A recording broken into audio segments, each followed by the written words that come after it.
Hello, my name is Kenneth Wang, and today I'll be going over factorials and how we can simplify them.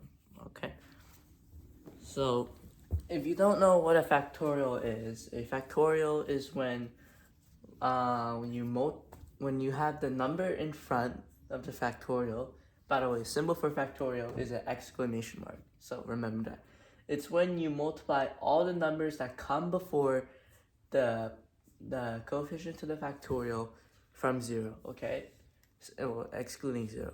So example, for 3 factorial, what you want to do, you want to write out all the terms that sum to factorial 3, which is 1 times 2 times 3. So if you can see here, if maybe they didn't understand my definition, this will be a much more easier way to conceptualize this. So we have 3, we're going to 1 times 2 times 3, and that's the factorial of 3, which is 6.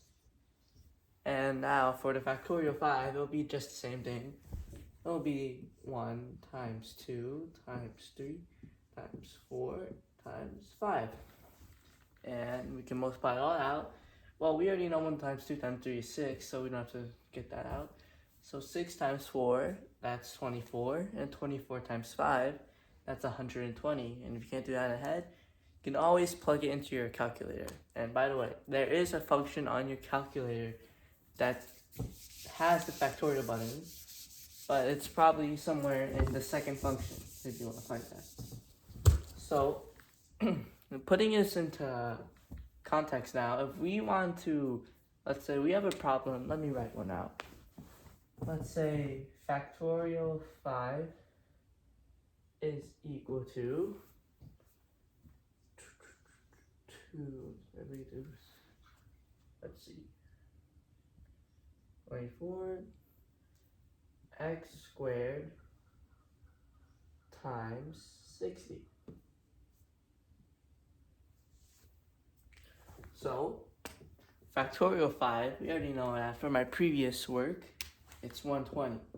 So 120 is equal to x squared times 60. Just solve. 2 is equal to x squared. And our answer is going to be x squared is equal to plus or minus root 2. So this is how, if you see factorial in an equation like this, that's how you can use it to solve problems.